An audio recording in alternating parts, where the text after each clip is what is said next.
গল্পকথনে আপনাদের আমন্ত্রণ।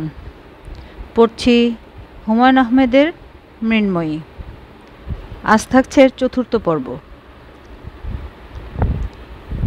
বসার ঘর অন্ধকার। এই ঘরে বড় বড় জানালা আছে। জানালায় ভারী পর্দা টানা থাকে বলে ঘর অন্ধকার হয়ে থাকে। বসার ঘরে কেউ বসলে বাতি জ্বালিয়ে দেয়া হয়। আজ বাতি জ্বালানো হয়নি। আজহার চাচার ছেলে শুভ ঘরের এক কোণায় জড়সড় হয়ে বসে আছে। তাকে দেখে মনে হচ্ছে সে সামান্য ভীত, যেন ডেন্টিস্টের কাছে এসেছে। কিছুক্ষণের মধ্যেই তার ডাক পড়বে। আমাকে দেখেই সে অতি ব্যস্ত ভঙ্গিতে উঠে দাঁড়ালো, যেন আমি ডেন্টিস্টের অ্যাসিস্ট্যান্ট। তাকে বলতে এসেছি, আসুন, আপনার ডাক পড়েছে। আমি বললাম, আপনি আজহার চাচার ছেলে শুভ? ছেলেটা মেঝের দিকে তাকিয়ে মাথা নাড়ল। দাঁড়িয়ে আছেন কেন? বসুন। ছেলেটি সঙ্গে সঙ্গে বসে পড়ল। আপনি কি কিছু খাবেন? চা, কফি কিংবা ঠান্ডা কিছু? ছেলেটা না সূচক মাথা নাড়ল।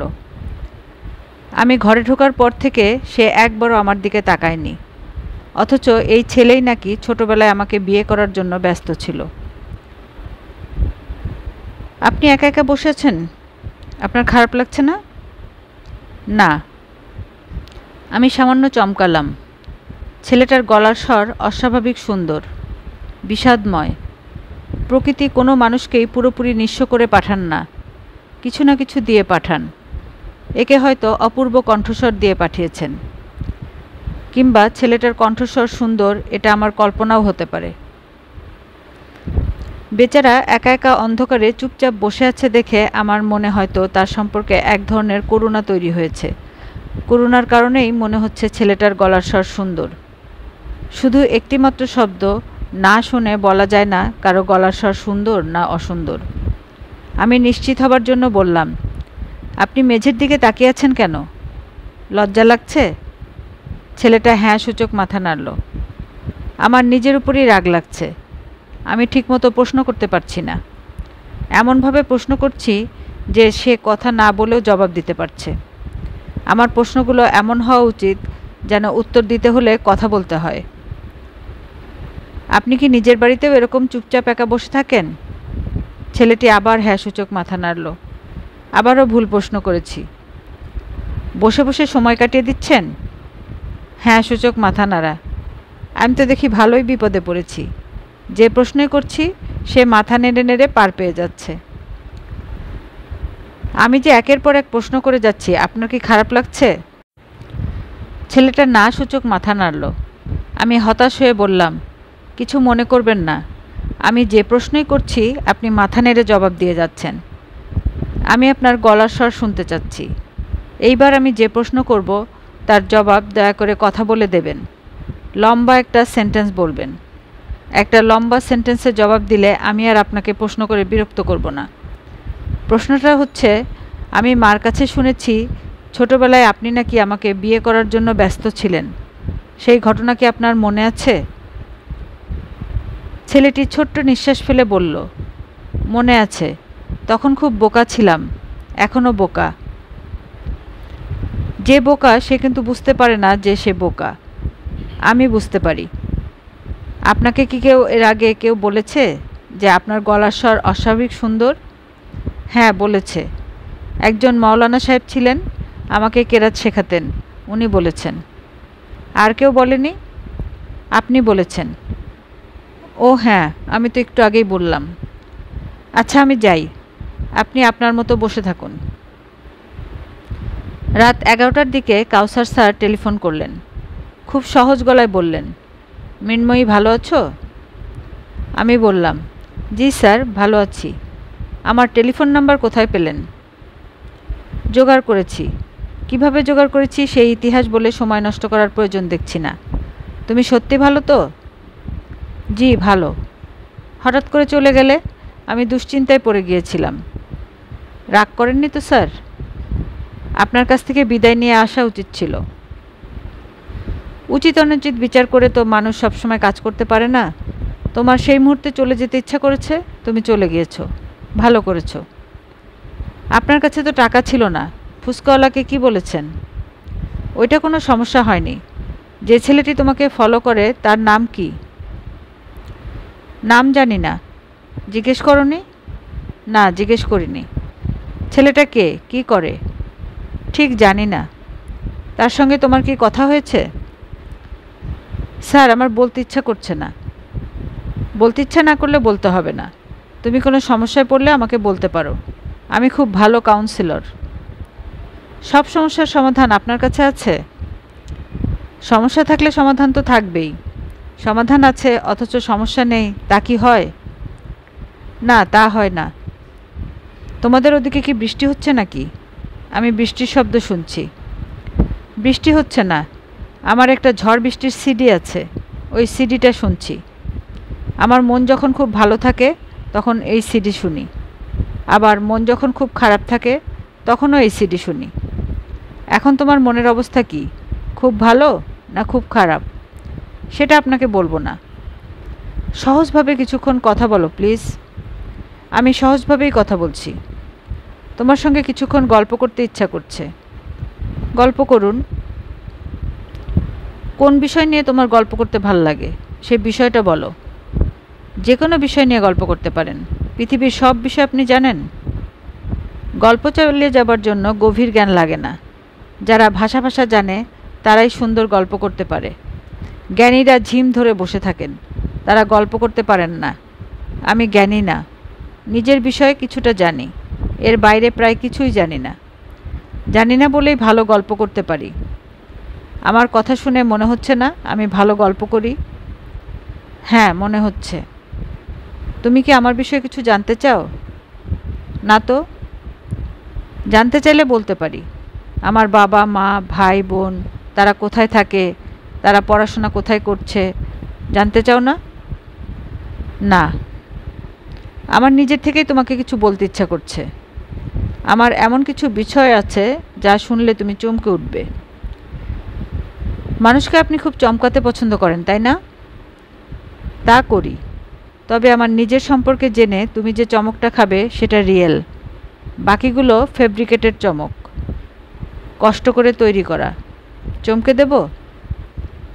দিন। আমি রং নিয়ে তোমার সঙ্গে কথা বলেছিলাম, মনে আছে তো? আমি যখন স্থাপত্য বিষয়ের আন্ডারগ্র্যাজুয়েট স্টুডেন্ট তখন রঙের ব্যাপারটা মাথার মধ্যে ঢোকে। আমাদের একজন টিচার ছিলেন, নাম জন রে জুনিয়র। উনি ঢুকিয়ে দেন। ক্লাসে বক্তৃতা দিতে গিয়ে বলেন, 7টা রঙের বাইরেও যে আরও অসংখ্য রং আছে তা বুঝতে পারার কিছু পদ্ধতি আছে। ড্রাগ নেওয়া হলো তার একটি। কিছু কিছু ড্রাগ আছে যা রক্তে মিশলে মস্তিষ্ক উত্তেজিত হয়। যে সব রং পৃথিবীতে নেই সেই সব রং দেখা যায়। তিনি কিছু কিছু ড্রাগের নামও বললেন। তার একটি হচ্ছে এলএসডি। তুমি এলএসডির নাম শুনেছ? হ্যাঁ, শুনেছি। স্যারের কথা কতটুকু সত্যি তা পরীক্ষা করতে গিয়ে আমি এলএসডি নিলাম। রং দেখতে পেলেন? হ্যাঁ, পেলাম। সে এক অসাধারণ অভিজ্ঞতা। আমার ভুবন রঙে রঙময় হয়ে গেল। রঙের কোনো শেড না, পিওর কালার। আমি বর্ণনা করতে পারবো না, বা একেও দেখাতে পারবো না, কারণ এই রঙগুলো পৃথিবীতে নেই। মৃন্ময়ী, তুমি কি আমার কথা মন দিয়ে শুনছো? হ্যাঁ, শুনছি। অভিজ্ঞতাটা আমার জন্য এতই অসাধারণ ছিল যে আমার নিজের ভুবন এলোমেলো হয়ে গেল। একের পর এক এলএসডি, টিআরআইপি নিতে থাকলাম। একসময় পুরোপুরি অসুস্থ হয়ে পড়লাম। আমাকে হাসপাতালে ভর্তি করতে হলো। দীর্ঘদিন চিকিৎসা করে সুস্থ হতে হলো। এখন আপনি সুস্থ? না, এখনও ঠিক সুস্থ না। হঠাৎ হঠাৎ মাথার ভিতর রঙগুলো উঠে আসে। আমার চারপাশের পৃথিবী আনরিয়াল হয়ে যায়। আমি প্রবল ঘোরের মধ্যে চলে যাই। উদাহরণ দিয়ে বলি, মনে করো আমি কৃষ্ণচূড়া গাছের দিকে তাকিয়ে আছি। লাল ফুল, পিছনে ঘন নীল আকাশ। হঠাৎ ফুলের লাল রঙটা কয়েকটা ভাগে ভাগ হয়ে গেল। আকাশের নীল রঙও বদলে গেল। রঙগুলিতে প্রাণ প্রতিষ্ঠা হলো। ওরা হয়ে গেল জীবন্ত। ওরা নিঃশ্বাস নিচ্ছে, নিঃশ্বাস ফেলছে, ছটফট করছে, কখনো কাঁদছে, কখনো রং হাসছে। বুঝতে পারছো কি বলছি? মনে হয় পারছি। এই ব্যাপারগুলো ঘটে যখন খুব পছন্দের কেউ আশেপাশে থাকে, সেন্টিমেন্টাল ফ্রেন্ড টাইপ কেউ। আমি যখন ফুচকা খাচ্ছিলাম, তুমি ছেলেটার সঙ্গে গল্প করতে গেলে। আমি তাকালাম কৃষ্ণচূড়া ফুলের দিকে, তখন ব্যাপারটা ঘটল। সব কিছু এলোমেলো হয়ে গেল। আপনি কি এখনও এলএসডি নেন? না, এখন আর নেয়ার দরকার পড়ে না। আপনার কাছে কি এলএসডি আছে? হ্যাঁ আছে। কেন, তুমি কি একটা এলএসডি ট্রিপ নিয়ে দেখতে চাও? রং ব্যাপারটা আসলে কি? আমি বললাম, ঠিক বুঝতে পারছি না। অভিজ্ঞতার জন্য একবার নিয়ে দেখতে পারো, তবে না নেয়াই ভালো। রঙের আসল রূপ দেখে ফেললে সাধারণ পৃথিবীর রং আর ভালো লাগবে না। পৃথিবীটাকে খুবই সাধারণ, খুবই পানসে মনে হবে। প্রায় মনে হবে দূর ছাই, এই পৃথিবীতে থেকে কি হবে। যারা এলএসডি নেয় তাদের মধ্যে আত্মহত্যার প্রবণতা এই কারণেই খুব বেশি। অনেকক্ষণ তোমার সঙ্গে কথা বললাম, ঘুমাও। এই বলেই স্যার খট করে টেলিফোন নামিয়ে রাখলেন। তার প্রায় সঙ্গে সঙ্গেই মা ঘরে ঢুকলেন। মার হাতে চায়ের বিরাট মগ।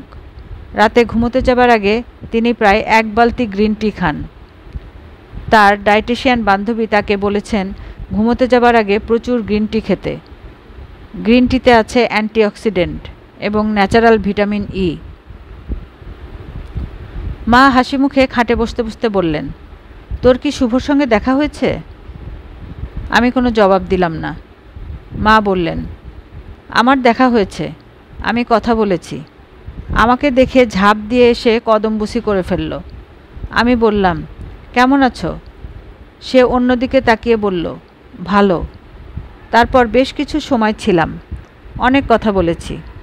সে জবাব দিয়েছে, একবারও আমার দিকে তাকায়নি। এসব আমাকে শোনাচ্ছ কেন? মজার ঘটনা, এই জন্য শোনাচ্ছি। তারপর আমি বললাম, পড়াশোনা কি করেছ?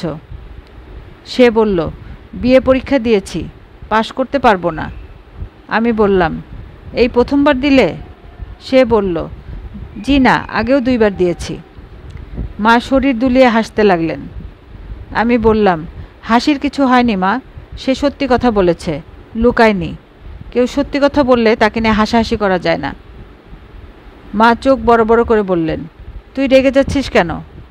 এখনও তো ছেলেটার তোর সঙ্গে বিয়ের দলিল রেজিস্ট্রি হয়নি, আগে হোক তারপর রাগ করিস। আমি বললাম, এসব কি বলছো তুমি? মা চায়ে চুমুক দিতে দিতে বললেন, তোর সঙ্গে ঠাট্টা করলাম, ঠাট্টাও করতে পারবো না? এই ঠাট্টাটা আমার ভালো লাগছে না। ঠাট্টা তো করাই হয় ভালো না লাগার জন্য। ঠাট্টা শুনে তুই যদি মজা পাস তাহলে তো আর এটা ঠাট্টা থাকে না, সেটা হয়ে যায় রসিকতা। ঠিক আছে মা, ঠাট্টা করো। মা উঠে দাঁড়াতে দাঁড়াতে বললেন, তুই কিন্তু এলএসডি ট্যাবলেট আমাকেও দিবি, আমি খেয়ে দেখব রঙের ব্যাপারটা কি। আয়, আমরা মা মেয়ে দুজন একসঙ্গে খাই। আমি মার দিকে অবাক হয়ে তাকিয়ে রইলাম।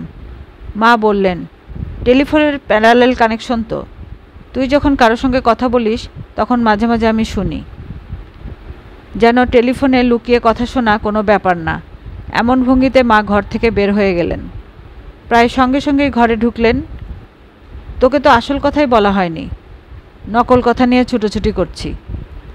তোর আজহার চাচা তার ছেলের বিয়ের তারিখ ঠিক করতে এসেছেন। তোর বাবাকে বললেন, খুব খুশি। তার হাসি শুনতে পাচ্ছিলি না? তোর জন্য বিশাল এক গিফট প্যাকেট এনেছেন। এখন খুলবি না পরে খুলবি? আমি মার দিকে তাকিয়ে আছি। মা গ্রিন টির মগে চুমুক দিচ্ছেন। তাকে দেখে মনে হচ্ছে চাটা খেয়ে তিনি খুব তৃপ্তি পাচ্ছেন। গাড়ি বারান্দার সিঁড়িতে, যেখানে দারোয়ান এবং মালিরা সাধারণত বসে থাকে, ভাইয়া সেখানে বসে আছে। তার মুখ বিষণ্ণ, দেখেই মনে হচ্ছে কিছু একটা হয়েছে। শরীর কি খারাপ করেছে? ভাইয়া এমন মানুষ যে শরীর ভয়ঙ্কর খারাপ করলেও কাউকে কিচ্ছু জানাবে না। হয়তো তার কাছে শারীরিক কষ্ট অরুচিকর ব্যাপার, যা অন্যদের কাছ থেকে গোপন রাখতে হয়। ভাইয়া এ বাড়িতে থাকতে আসার দিন 15 পরের কথা। বাবা এক সকালবেলা গাড়ি বের করে আমাকে বললেন, টগরকে ডেকে নিয়ে আয় তো, ওকে কিছু জামা কাপড় কিনে দেব। ও তো ফকির মিসকিনের কাপড় চোপড় নিয়ে এসেছে। মৃন্ময়ী, তুইও চল আমাদের সঙ্গে। আমি ভাইয়াকে নিয়ে গাড়িতে উঠলাম।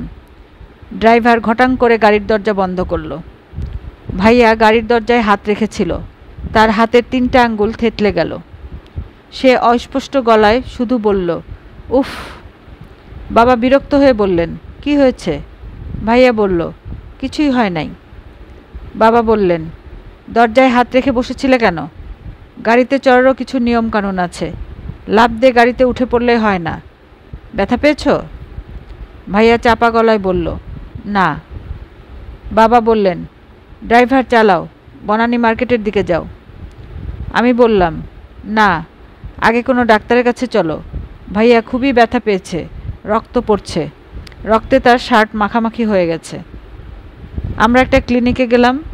ক্লিনিকের ডাক্তার সাহেব বললেন, কি সর্বনাশ, এই ছেলের তো একটা আঙ্গুল ভেঙে গেছে, তাকে ঢাকা মেডিকেল কলেজে নিয়ে যান কিংবা পঙ্গু হাসপাতালে নিয়ে যান। বাবা বিরক্ত মুখে বললেন, একটা আঙ্গুল ভেঙে গেছে তারপরও কোনো শব্দ করে নাই, এ তো ডেঞ্জারাস ছেলে, একে তো সর্বক্ষণ চোখে চোখে রাখা দরকার। টগর নামের অতি শান্ত অতি নম্র কিশোরটি একটি ডেঞ্জারাস ছেলে, এই চিন্তাটা বাবা মাথা থেকে কখনো দূর করতে পারেননি। দূর কোনো দিন হবে বলেও মনে হয় না। মানুষের প্রথম ধারণা সবসময় দীর্ঘস্থায়ী হয়। ভাইয়াকে এরকম অসহায় ভঙ্গিতে বসে থাকতে দেখে আমার খুবই মায়া লাগলো। এইখানে একটা ভুল কথা বললাম। ভাইয়াকে দেখলেই আমার মায়া লাগে, তাকে অসহায় ভঙ্গিতে বসে থাকতে দেখলেও মায়া লাগে, আবার সহায় ভঙ্গিতে বসে থাকতে দেখলেও মায়া লাগে। আমি বললাম, শরীর খারাপ নাকি? না। মি, তোর সঙ্গে জরুরি কথা আছে। এখানে বলবে না ঘরে যেতে হবে? ঘরে আয়। কথা যা বলার 1 মিনিটের মধ্যে বলে শেষ করতে হবে, আমার আজও ক্লাসে দেরি হয়ে গেছে। তাহলে এখানেই বলি। বলো। ভাইয়া ইতস্তত করতে লাগলো। আমি খুবই অবাক, এমন কি কথা যা আমাকে বলতে ভাইয়ার ইতস্তত করতে হচ্ছে? আমি ধমকের মতো বললাম, বলো তো কি বলবে? আমাকে কিছু টাকা দিতে পারবি? আমি হ্যান্ডব্যাগ খুলতে খুলতে বললাম, অবশ্যই পারবো, বলো কত লাগবে? 500 টাকায় হবে? 500 টাকায় হবে না, অনেক বেশি টাকা লাগবে। কারো কাছ থেকে জোগাড় করে দিতে পারবি? অবশ্যই পারবো, বাবার কাছ থেকে এনে দেব। টাকাটা যে আমার দরকার এটা জানালে বাবা দেবেন না। বাবাকে বলবো না, এখন দয়া করে বলো কত টাকা? 60,000 টাকা। আমি অবাক হয়ে বললাম, 60,000 টাকা? এত টাকা? ভাইয়া নিচু গলায় বলল, হ্যাঁ, বিকাল 4টার আগে টাকাটা লাগবে। মৃ, পারবি? না পারার তো কোনো কারণ দেখি না। বিকাল 4টার আগে টাকাটা দরকার। আমার মনে আছে। আমি কি জানতে পারি বিকাল 4টার আগে এতগুলো টাকা কেন দরকার? ভাইয়া কিছুক্ষণ চুপ করে থেকে বলল, পরে বলি, এখন বলতে ইচ্ছা করছে না। বলতে ইচ্ছা না করলে তোমাকে কখনো বলতে হবে না। Thank you. আমি গাড়িতে উঠেই মোবাইল ফোনে বাবাকে টেলিফোন করলাম। 60,000 টাকা বাবার জন্য কোনো ঘটনাই না। বাবা টেলিফোন ধরলেন, কিছুটা অবাক হয়ে বললেন, মা, ব্যাপার কি? কোনো ব্যাপার না বাবা, আমার কিছু টাকা দরকার। কখন দরকার?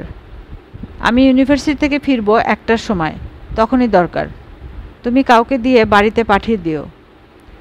তেমন প্রয়োজন মনে করলে আমি রহমতকে দিয়ে তোর ইউনিভার্সিটিতেও পাঠাতে পারি। ইউনিভার্সিটিতে পাঠাতে হবে না, বাড়িতে পাঠাও। অ্যামাউন্ট বল। অ্যামাউন্টটা বেশি, আমার দরকার 60,000 টাকা, 60,000। হঠাৎ এত টাকা? কী জন্য দরকার বল তো? সেটা এখন বলতে পারবো না। 60,000 টাকা তোমার জন্য দেয়া কি কোনো সমস্যা? না, সমস্যা না। বাবা টাকাটা অবশ্যই 1:30টার মধ্যেই পাঠাবে। আমার দরকার 4টার আগে, তারপরেও কিছু সময় হাতে থাকা ভালো। বাবা কিছুক্ষণ চুপ করে থেকে বললেন, মৃ, টাকাটা তোর দরকার না, অন্য কারো দরকার। আমার ধারণা তোর কাছে টাকাটা চেয়েছে টগর। ধারণা কি ঠিক? আমি বললাম, টাকাটা আমি তোমার কাছে চাচ্ছি, এটাই মূল বিষয়। বাবা শান্ত গলায় বললেন, এটা অবশ্যই মূল বিষয় না। তুই আমাকে খোলাখুলি বল, টাকাটা কি টগরের দরকার? হ্যাঁ। কী জন্য দরকার? বাবা, আমি জানি না, আমাকে ভাইয়া বলেনি। ঠিক আছে, আমি টেলিফোন করে টগরের কাছ থেকে জেনে নিচ্ছি। তুমি অবশ্যই ভাইয়াকে টেলিফোন করবে না, ব্যাপারটা সে তোমাকে জানাতে চাচ্ছে না। কেন জানাতে চাচ্ছে না? সে তোমাকে ভয় পায়। পুরো ব্যাপারটায় ফিসি কিছু আছে। ফিসি কোনো ব্যাপারই আমার পছন্দ না। মৃন্ময়ী, মা শোন, এই টাকাটা আমি দেব না। আমি খুবই বিস্মিত হয়ে বললাম, তুমি দেবে না? বাবা শান্ত ভঙ্গিতে বললেন, না, টগরকে আমার কাছে আসতে হবে, ওকে এক্সপ্লেন করতে হবে। না দিলে দিও না, কিন্তু ভাইয়াকে এ বিষয়ে দয়া করে কিছু জিজ্ঞেস করবে না। আচ্ছা, জিজ্ঞেস করব না। বাবা টেলিফোন রেখে দিলেন। আমি একটা ধাক্কার মতো খেলাম। বাবা অতি বুদ্ধিমান একজন মানুষ। বুদ্ধিমান মানুষ কখনো তার প্রিয়জনদের সঙ্গে এমন রূঢ় আচরণ করে না। আমি একটা ছোট্ট ভুল করেছি। আমার বলা উচিত ছিল টাকাটা আমার নিজের ব্যক্তিগত কোনো কারণে দরকার। কারণটা এখন ব্যাখ্যা করতে পারছি না, পরে ব্যাখ্যা করব। মিথ্যা বলা হতো।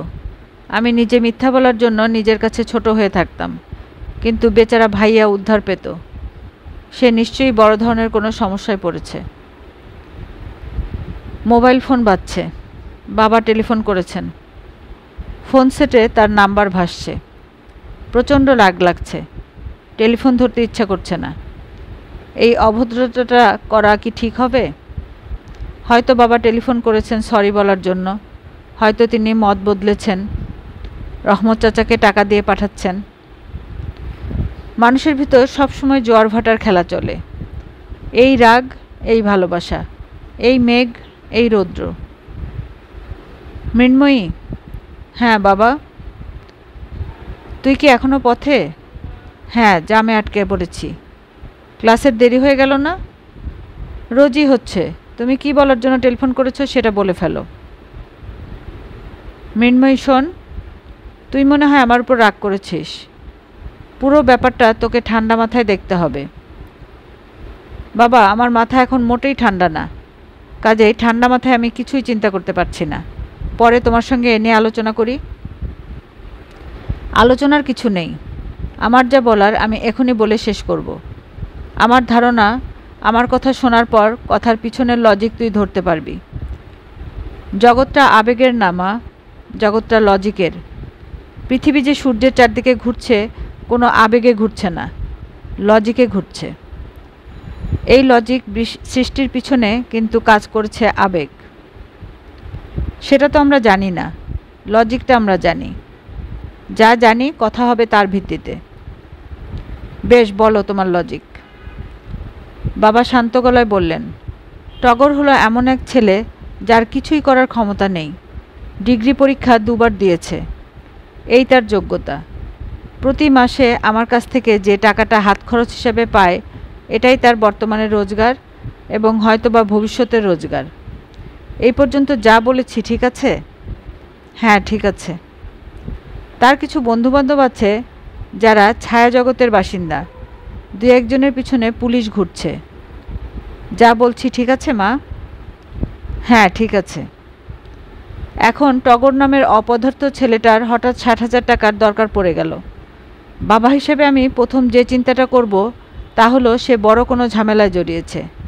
টাকা দিয়ে ঝামেলা মেটানো যায় না, টাকার ঝামেলা বাড়ে। টাকাটা না দিয়ে আমার উচিত খোঁজখবর করা ঘটনা কি। তোমার টাকা দিতে হবে না।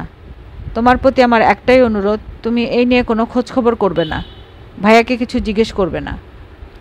তোর অনুরোধ রাখব এবং আশা করব তুইও আমার কথা রাখবি। তোমার কি কথা? টগরের টাকাটা অন্য কোনো সোর্স থেকে জোগাড় করার চেষ্টা করবি না। আমার আর কোনো সোর্স নেই। তুই বুদ্ধিমতী মেয়ে, সোর্স বের করা তোর জন্য কোনো সমস্যা না। Thank you for the compliment. বাবা, টেলিফোন রাখি? টেলিফোন রাখার আগে তুই কি স্বীকার করবি আমি যে কথাগুলো বলছি তার পিছনে যুক্তি আছে? হ্যাঁ, স্বীকার করছি। বাবা টেলিফোন রেখে দিলেন। 50 মিনিটের ক্লাস। আমি উপস্থিত হলাম 40 মিনিট পর। ক্লাসে ঢুকেই স্বস্তির নিঃশ্বাস পড়ল। টিচার নেই। কাউসার স্যার ক্লাস নিতে আসেননি। যে যার মতো ছড়িয়ে ছিটিয়ে বসেছে। কেউ কেউ ডিজাইন টেবিলে বসে কাজ করছে, তবে বেশিরভাগই গল্প করছে। ফরিদা বলল, ইউনিভার্সিটির কারেন্ট গুজব শুনেছিস? আমাদের বিখ্যাত গরু স্যার রেজিগনেশন লেটার পাঠিয়েছেন। আজ ক্লাসে আসেননি, এই কারণেই এমন গুজব। তিনি গত 3 দিন কোনো ক্লাসে আসছেন না। 3 দিন আগে থেকেই বাজারে গুজব ভাসছে। 2 রকমের গুজব। একটা হলো তিনি চাকরি করবেন না, রেজিগনেশন লেটার দিয়েছেন। দ্বিতীয়টা হলো ইউনিভার্সিটি তার চাকরি নট করে দিয়েছে। 2টা গুজব যখন বাজারে চালু থাকে তখন 2টা গুজবের একটা সত্যি হয়। কোনটা সত্যি কে জানে। যেটাই সত্যি হোক, ফলাফল তো একই। তা ঠিক। আমরা গুজব অনুসন্ধান কমিটি করেছি। আমি সেই কমিটির সেক্রেটারি জেনারেল। আমার দায়িত্ব হচ্ছে আজ বিকাল 4টার মধ্যে রিপোর্ট দেয়া। তুই আমার সঙ্গে কাজ করবি? না। আমি কাজ শুরু করে দিয়েছি। স্যারের নাম্বারে টেলিফোন করেছি, সেই নাম্বারে কেউ ধরছে না। ইউনিভার্সিটি থেকে ঠিকানা নিয়ে তার বাসায় গিয়েছি, সেখানেও কেউ নেই। তবে বিভিন্ন জায়গায় স্পট লাগানো আছে, খোঁজ বের হয়ে পড়বে। তোকে দেখে মনে হচ্ছে তোর প্রচণ্ড মন খারাপ, নয় তোর খুব খিদে লেগেছে। কোনটা সত্যি? 2টোই সত্যি। আমি সকালে নাস্তা করিনি এবং আমার মনও খারাপ। ক্যান্টিনে নাস্তা করে নে, ভেজিটেবল রোল আছে, গরম গরম ভাতছে। নাস্তা খেয়ে আয়, তোর সঙ্গে গোপন কথা আছে, খুবই গোপন। Secret to the highest order. মুখ প্যাঁচার মতো করে রাখলে গোপন কথা বলা যাবে না। মনের দুঃখ একপাশে সরিয়ে আমার কাছে আয়, গোপন কথা শুনে যা। আমি ফরিদার দিকে তাকালাম। যত দিন যাচ্ছে এই মেয়ে তত মোটা হচ্ছে। মজার ব্যাপার হচ্ছে সে তার বিশাল শরীর নিয়ে মোটেই চিন্তিত না। মনের সুখে খাওয়া দাওয়া করছে। ক্লাসের শেষে বাড়ি যাবার আগে অবশ্যই সে আইসক্রিম খাবে। সে একা খাবে না, সঙ্গে যারা থাকবে তাদের সবাইকে খেতে হবে। মানুষকে নানান ক্যাটাগরিতে ফেলা যায়। ফরিদা এমন এক মেয়ে যাকে কোনো ক্যাটাগরিতে ফেলা যাবে না। ফার্স্ট ইয়ারের প্রথম সেমিস্টার শুরুর দিনে ফরিদা সবাইকে একটা কাগজ পাঠালো। কাগজের উপর লেখা জন্মদিন, জানিয়ে দিন। তার নিচে গুটি গুটি করে লেখা সহযাত্রী বন্ধুদের অনুরোধ করা যাচ্ছে তারা যেন তাদের জন্মদিন এই কাগজে লিখে দেন, যাতে ক্লাসের পক্ষ থেকে এবং আমার নিজের পক্ষ থেকে আমরা জন্মদিন পালন করতে পারি। ফরিদা তার দায়িত্ব পালন করে যাচ্ছে। জন্মদিন পার্টি হচ্ছে। ফরিদা একাই 100। কথায় কথায় খুবই গোপন। Secret to the highest order বলা তার মুদ্রা দোষ। ভেজিটেবল রোল খেতে খেতে মাকে টেলিফোন করলাম। মা তার স্বভাব মতো উল্লসিত গলা বের করলেন। মৃ, তুই বিশ্বাস করবি না, 1 মিনিট আগে মনে হলো তোর টেলিফোন আসছে। আমার মোবাইলের ব্যাটারি শেষ হয়ে আসছে। মোবাইল অফ ছিল। 1 মিনিট আগে অন করেছি, কারণ আমি নিশ্চিত তুই টেলিফোন করবি। টেলিপ্যাথির কথা অনেক শুনেছি, এই প্রথম নিজের চোখে দেখলাম। কি যে অবাক হয়েছি! এখনও গায়ের সব লোম খাড়া হয়ে আছে। তোর সঙ্গে গাড়ি আছে না? তুই এক কাজ কর, গাড়ি নিয়ে হুট করে চলে আয়। আমার গায়ের লোম যে খাড়া হয়ে আছে নিজের চোখে দেখে যা। আসতে পারবি? না, আসতে পারবো না। তোমার মোবাইলের ব্যাটারি শেষ হয়ে যাচ্ছে। আমি কাজের কথা সেরে নেই। বল তোর কাজের কথা। দাঁড়া 1 সেকেন্ড, তোর কাজের কথার আগে আমি আমার নিজের কথা বলে নেই, পরে ভুলে যাব। আমার বেলায় এটা খুব বেশি হয়। সময় মতো কথা বলা হয় না বলে কখনোই বলা হয় না। কথাটা হলো, আমি মোজা বানাতে পারে এমন একজনের সন্ধান পেয়েছি। তিনি আমাকে মোজা বানানো শিখিয়ে দেবেন। তিনি পায়ের মোজা বানাতে পারেন, আবার হাত মোজাও বানাতে পারেন। ভালো তো। কোন মোজাটা বানাবো সেটা বুঝতে পারছি না। স্ক্রিপ্টে কিছু লেখা নেই। তোর কি মনে হয়? ডিরেক্টর সাহেবকে জিজ্ঞেস করে নাও। প্রতি 10 মিনিট পর পর তাকে টেলিফোন করছি। রিং হচ্ছে, কিন্তু কেউ ধরছে না। মা, তোমার কথা কি শেষ হয়েছে? আমি কি আমার কথাটা বলতে পারি? তোর 60,000 টাকা দরকার, এই তো কথা। জানো কিভাবে? তোর বাবা টেলিফোন করে আমাকে জানিয়েছে যেন আমি টাকাটা না দেই। ও আচ্ছা। মৃ, শোন, উলের মোজা সাধারণত কোন কালারের হয় বলতো? মা, আমি জানি না কোন কালারের হয়। আমি নিজে কখনো উলের মোজা পরি না। তুইও পরেছিস, জানুয়ারি ৭ তারিখ তোর জন্ম। প্রচণ্ড শীত, তোর হাত পায়ে উলের মোজা পরিয়ে রাখতাম। ছবিও তোলা আছে। মা, এখন রাখি। রাখতে হবে না, আমার মোবাইলের ব্যাটারি একদম শেষ পর্যায়ে, এক্ষুনি বন্ধ হয়ে যাবে। পিক পিক শব্দ হচ্ছে, শুনতে পাচ্ছিস না? পাচ্ছি। আয়, আমরা কথা বলতে থাকি। ব্যাটারিও শেষ, আমাদের কথাও শেষ। বেশ, কথা বলো। তুই এমন রাগি রাগি করে গলা করে রাখলে কথা বলবো কি? খেয়াল রাখবি, একে তো আমি মা, তার উপর বয়সে বড়। হি হি হি। শুধু শুধু হাসছো কেন? এত সুন্দর একটা ডায়লগ বলেছি, এই আনন্দে হাসছি। একে তো আমি মা, তার উপরে বয়সে বড়। আমার নিজের কথা না, এত গুছিয়ে কথা বলবো এমন বুদ্ধি আমার নেই। পরশুরামের ডায়ালগ। আমি কি করি জানিস? নানান জায়গা থেকে ইন্টারেস্টিং ডায়ালগ মুখস্থ করে রাখি, সময় বুঝে ব্যবহার করি। ভালো। মৃ, এক্ষুনি ব্যাটারি চলে যাবে, টাটা বাই বাই বলে দে।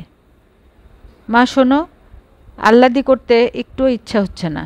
আমার প্রচণ্ড মন খারাপ, শরীরও খারাপ, সব মিলিয়ে কেমন এলোমেলো লাগছে। মন ভালো করে দেই? কোনো প্রয়োজন নেই মা, তোমার কথা শুনে মাথাও ধরে গেছে। মানসিক যন্ত্রণাটা শারীরিক যন্ত্রণায় টান নিচ্ছে। আমি তোর মাথা ধরা সারিয়ে দেব, মন খারাপ ভাব সারিয়ে দেব, শরীরও দেখবি ভালো হয়ে গেছে। কি দেব? আচ্ছা ঠিক আছে, দিচ্ছি। শোন মৃ, টগরকে আমি টাকাটা দিয়ে দিয়েছি। এতক্ষণ অকারণেই তোর সঙ্গে খটখট করলাম। টাকা দিয়ে দিয়েছ? হ্যাঁ, ব্যাংক থেকে তুলে এনে দিয়েছি। তোর বাবা জানতে পারলে ক্যাচা দেবে।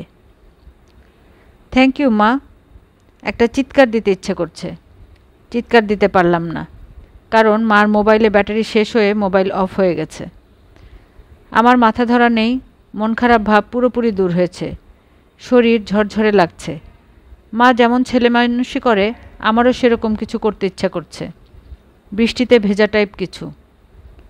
এখন নভেম্বর মাস, আকাশে শীতের ঝলমলে রোদ, বৃষ্টির কোনোই সম্ভাবনা নেই।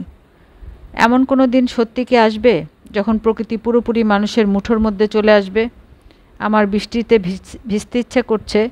আমি ছাদে উঠে দুহাত আকাশের দিকে তুলে বললাম, বৃষ্টি। অমনি ছাদে বৃষ্টি নামলো। বৃষ্টি শুধুই আমাকে ভিজিয়ে দিয়ে চলে গেল, আর কাউকে কিছু করলো না। বাড়ি ফিরলাম সন্ধ্যা পার করে। সন্ধ্যার অনেক আগেই ফিরতে পারতাম, শেষ ক্লাসটা হয়নি। 3টার পর থেকেই ছুটি। মাঝে মাঝে ঘরে ফিরতে ইচ্ছে করে না, ইচ্ছে করে শুধুই ঘুরে বেড়াই।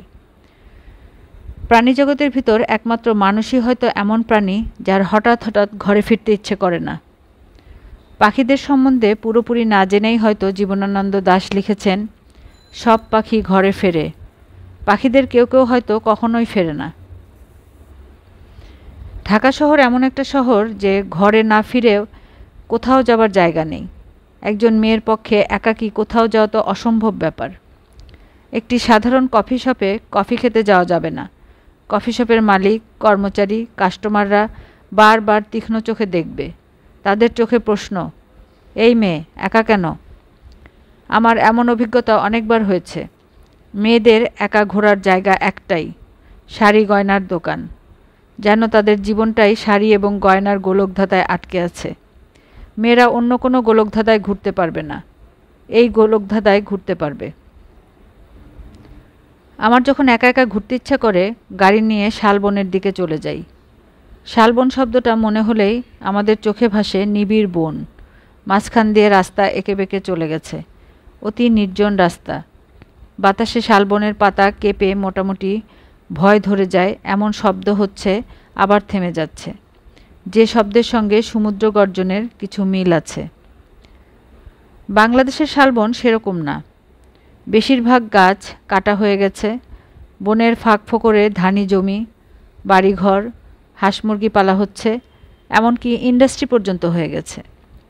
মশামারা কয়েলের ইন্ডাস্ট্রি, জাপানি সহযোগিতায় মাছের খাদ্য প্রস্তুতের ইন্ডাস্ট্রি, এলাম তৈরির কেমিক্যাল ফ্যাক্টরি।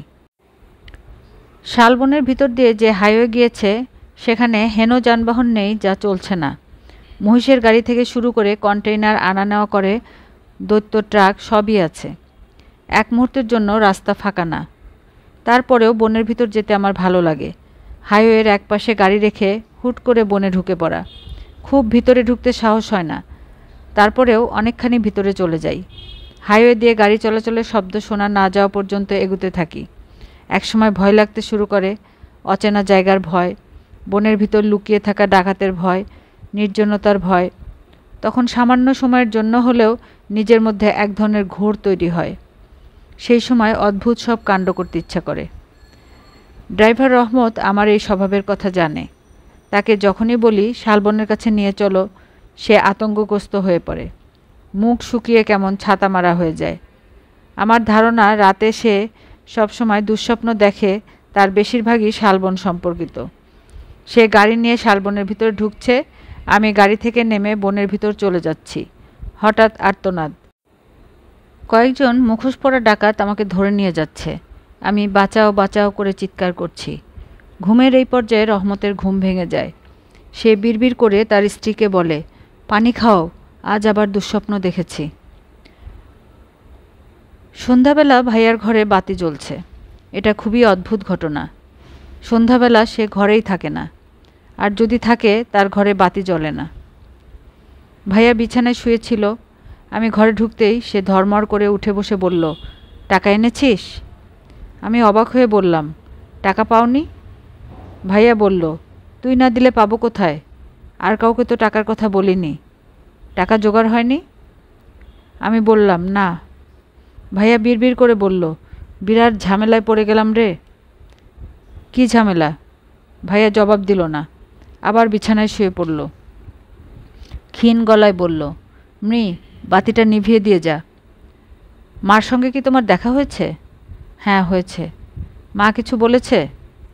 তিনি উলের মোজা নিয়ে কী যেন বললেন। আসলে আমি মন দিয়ে তার কথা শুনিনি। আমি দোতলায় উঠে এলাম। দোতলার বারান্দায় গামলা ভর্তি গরম পানিতে পা ডুবিয়ে মা বসে আছেন। তার পায়ে সমস্যা আছে, সামান্য হাঁটাহাঁটি করলেই পা ফুলে যায়। তখন জল চিকিৎসা চলে। তার হাতে উলের কাঁটা। তিনি মোজা বোনা শুরু করেছেন। মা আমাকে দেখে হাসি মুখে তাকালেন। আমি কঠিন গলায় বললাম, ভাইয়াকে তুমি টাকাটা দাওনি মা? না। তাহলে আমাকে কেন বললে দিয়েছ? তুই খুবই মন খারাপ করেছিলি। তোর মন ভালো করার জন্য মিথ্যা করে বলেছি। মানুষের মন ভালো করার জন্য দুই একটা ছোটোখাটো মিথ্যা বলা যায়, এতে কোনো পাপ হয় না, ক্ষেত্র বিশেষে পুণ্য হয়। আমি মার দিকে তাকিয়ে আছি।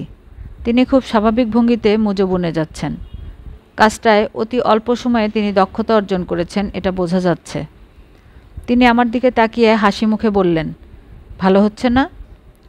মোজা বানানোর আসল রহস্য খুব সোজা। ঘর তোলা আর হিসেব করে ঘর বন্ধ করা, এই দুইটা জিনিস জানলেই হলো। তুই যদি চাস তোকে আমি মোজা বানানো শিখিয়ে দিতে পারি। তোর বুদ্ধি বেশি তো, তুই খুব তাড়াতাড়ি শিখে ফেলবি। শিখবি? তোমার কাছ থেকে কিছুই শিখব না মা। কার কাছ থেকে শিখবি? তোর বাবার কাছ থেকে? দাঁড়িয়ে আছিস কেন? বস। এতে আমার খুব লাভ হবে। কী লাভ হবে?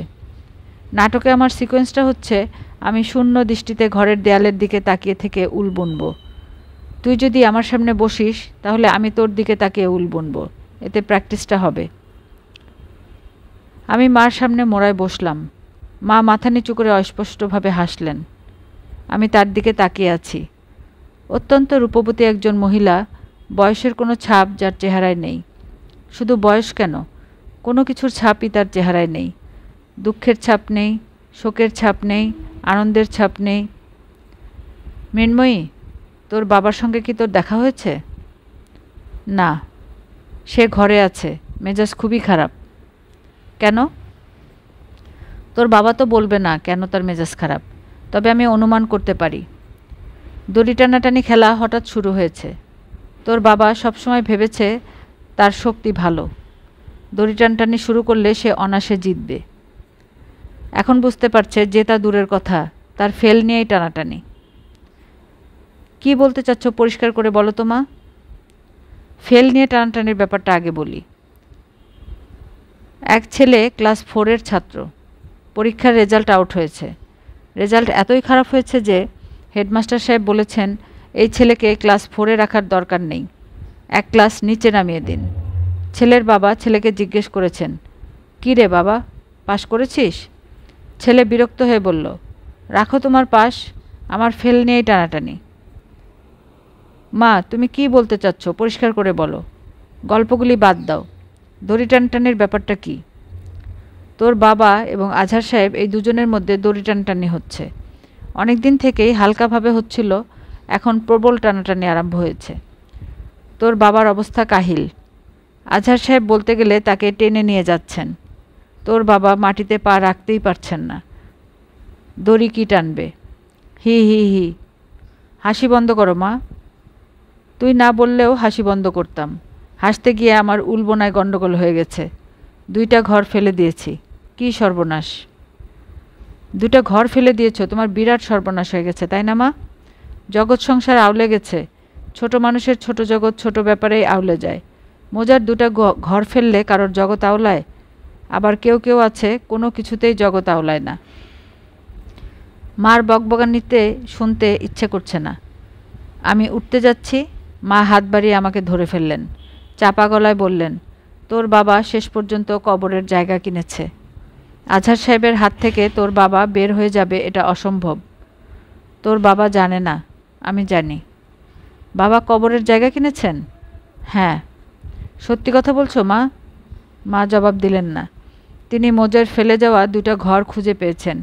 তিনি ঘর নিয়ে ব্যস্ত হয়ে পড়েছেন। মা যে সত্যি কথা বলেছেন তা বোঝা যাচ্ছে। সত্যি বলে তিনি থেমে গেছেন, কিন্তু আমাকে একটা সমস্যায় ফেলে দিয়েছেন। মাথার ভিতর ঢুকিয়ে দিয়েছেন আজহার নামের বোকা টাইপের মানুষটা আমার অতি বুদ্ধিমান বাবাকে নিয়ন্ত্রণ করছে। বাবা বুঝতেও পারছেন না। তিনি নিজেকে রেলের ডিজেল ইঞ্জিন ভাবছেন, অতি দ্রুত এগোচ্ছেন, কিন্তু যে রেললাইনের উপর তিনি যাচ্ছেন সে রেললাইন যে অন্য একজন পেতে দিচ্ছে তা বুঝতে পারছেন না। রাতে খেতে বসে খুব সহজ ভঙ্গিতে জিজ্ঞাসা করলাম, বাবা তুমি কবরের জন্য জায়গা কিনেছো নাকি? বাবা বিরক্ত গলায় বললেন, কে বলেছে? তার মানে তুমি কিনেছ? হ্যাঁ কিনেছি। প্রতিদিন এসে ঘ্যানর ঘ্যানর ভালো লাগে না। মা হাসি মুখে বললেন, তোমার তো সব ব্যবস্থাই হয়ে গেল, কাফনের কাপড় আছে, কবরের ব্যবস্থাও হয়ে গেল। বাবা খাওয়া বন্ধ করে বললেন, আমার সঙ্গে ফাজলামি করবে না। মা অবাক ভাব করে বললেন, কি ফাজলামি করলাম? যেটা সত্যি সেটা বলেছি। নাকি এ বাড়িতে সত্য বলা নিষেধ? বাবা বললেন, তুমি কবে থেকে সত্যবাদী হয়ে গেলে? তোমার সঙ্গে বিয়ের পর থেকে সত্যবাদী হয়েছি। তুমি সব সময় সত্যি বলো তো? তোমাকে দেখে দেখে সত্যি বলা শিখেছি। তুমি কি বোঝাতে চেষ্টা করছো? আমি কিছু বোঝানোর চেষ্টা করছি না, শুধু বলেছি তোমার সঙ্গে বিয়ে হবার পর থেকে আমি সত্যি কথা বলা শিখেছি। এর আগে প্রচুর মিথ্যা বলতাম। ক্লাস 10-এ বান্ধবীরা নববর্ষে সবাইকে উপাধি দেয়। আমার উপাধি কি ছিল জানো? মিথ্যা রানী। বাবা আগুন চোখে তাকিয়ে রইলেন। মা বললেন, মনে হচ্ছে তুমি আমার কথা বিশ্বাস করছো না। ক্লাস 10-এ সাফিয়া নামের একটা মেয়ে পড়তো, ওর টেলিফোন নাম্বার দিচ্ছি, ওকে জিজ্ঞেস করো। বাবা চেয়ার ছেড়ে লাফ দিয়ে উঠে দাঁড়ালেন। হাতের এক ঝটকায় টেবিলে রাখা ডালের বাটি মেঝেতে ফেলে দিলেন। যেন কিছুই হয়নি এমন ভঙ্গিতে মা বললেন, করেছো কি? ডালের বাটিটাই ফেলে দিলে? ডালটাই সবচেয়ে ভালো হয়েছিল। মুরগির মাংসের বাটিটা ফেলতে, খেতে জঘন্য হয়েছে। আমি বাবার দিকে তাকিয়ে বললাম, বাবা দয়া করে নিজেকে সামলাও এবং খাওয়া শেষ করো। বাবা বসে পড়লেন। মা বললেন, আমাকে সরি বলার কোনো দরকার নেই। বাবা শীতল গলায় বললেন, সরি। আমি তাকিয়ে আছি বাবার দিকে। বাবা নিজের উপরে কন্ট্রোল পুরোপুরি হারিয়ে ফেলেছেন। ভাত মুখে দিচ্ছেন, কিন্তু তার হাত কাঁপছে। বাবা নিচু গলায় বললেন, নানান টেনশনে থাকি, নিজের উপরে কন্ট্রোল কমে যাচ্ছে। আমি আসলেই দুঃখিত, এরকম আর কখনো হবে না। সংবাদপত্রের ভাষায় এ ধরনের বক্তব্য হলো নিঃস্বার্থ ক্ষমা প্রার্থনা। ক্ষমা প্রার্থনার পর আর কিছু থাকে না। মার মুখে বিজয়ী হাসির পরিবর্তে বোকা বোকা হাসি দেখা যাচ্ছে। তিনি কিছু বলবেন এটা বুঝতে পারছি অনেকক্ষণ ধরেই। তিনি মনে মনে কিছু গোছাচ্ছেন। মা বাবাকে আবারও আক্রমণ করবেন এরকম মনে হচ্ছে না। টম অ্যান্ড জেরি খেলার এইখানেই ইতি হবার কথা, কিন্তু মাকে বিশ্বাস নেই। মা বাবার দিকে তাকিয়ে তরকারির বাটি বাড়িয়ে দিতে দিতে বললেন, তোমার পায়ের মাপটা দিও তো। বাবা বললেন, কেন? মা বললেন, আমি মোজা বানানো শিখেছি, তোমার জন্য উলের মোজা বানিয়ে দেব। চা বাগান কিনেছ, শীতের সময় ওইসব অঞ্চলে খুব শীত পড়ে, উলের মোজা পায়ে থাকলে শীতের হাত থেকে বাঁচবে। বাবা মার দিকে খানিকক্ষণ তাকিয়ে থেকে বললেন, thank you for the kind thought. আমি মোজা বানানো কার কাছ থেকে শিখেছি জানলে তুমি খুবই অবাক হবে। বাবা খাওয়া বন্ধ করে মার দিকে তীক্ষ্ণ চোখে তাকালেন। আমিও তাকালাম। টম অ্যান্ড জেরি খেলা এখনও শেষ হয়নি। মার মুখে আনন্দময় হাসি। মা হাসি হাসি মুখে বললেন, মোজা বানানো শিখেছি টগরের মার কাছ থেকে। টগরের কাছ থেকে ঠিকানা নিয়ে ওনাকে খুঁজে বের করলাম। খুব গুণী মহিলা, অনেক কিছু জানেন। ছোট মাছ আর জলপাই দিয়ে একটা টক করেন।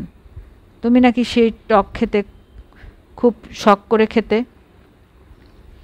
বাবা তাকিয়ে আছেন, কিছু বলছেন না, পরিস্থিতি বিচার করছেন। মা বললেন, এখন শিখে এসেছি, তোমার যখন খেতে ইচ্ছে করে বলবে, রেঁধে খাওয়াবো। বাবা বললেন, থ্যাংক ইউ এগেন। মা বললেন, আরেকজনের কাছে মুরগি রান্নার একটা রেসিপি জোগাড় করেছি, এটাও নাকি তোমার খুব প্রিয়। বাবার তীক্ষ্ণ দৃষ্টি। মার মধ্যে কোনো ভাবান্তর নেই। তিনি এখন আর বাবার দিকে তাকাচ্ছেন না, তিনি তাকিয়ে আছেন আমার দিকে। মৃ, শুনে রাখ, তোর যা বুদ্ধি একবার শুনলেই মনে থাকবে। তখন তুই তোর প্রিয়জনকে রেঁধে খাওয়াবি। তোর গরু স্যারকে রেঁধে খাওয়াতে পারিস। রেসিপিটা হচ্ছে, একটা মাঝারি সাইজের মুরগি নিবি, আস্ত মুরগিটার চামড়া খুলে ফেলবি, তারপরে মুরগিটার গায়ে 35 থেকে 40টার মতো ফুটা করবি। প্রত্যেকটা ফুটা একটা করে রসুনের কোয়া ঢুকিয়ে দিবি। তারপর টক দই দিয়ে মুরগিটা মাখিয়ে একটা ভেজা ন্যাকড়া দিয়ে পেঁচিয়ে ফ্রিজে রেখে দিবি। মুরগি ফ্রিজে থাকবে 12 ঘন্টা। বাবা কঠিন গলায় বললেন, স্টপ ইট। মা চুপ করে গেলেন। আজকের পর্বের এখানেই সমাপ্তি। গল্প শুনতে ভালো লাগলে সাবস্ক্রাইব করার অনুরোধ রইল। লাইক, কমেন্ট অ্যান্ড শেয়ার করতে ভুলবেন না। ভালো থাকুন, সুস্থ থাকুন। আল্লাহ হাফেজ।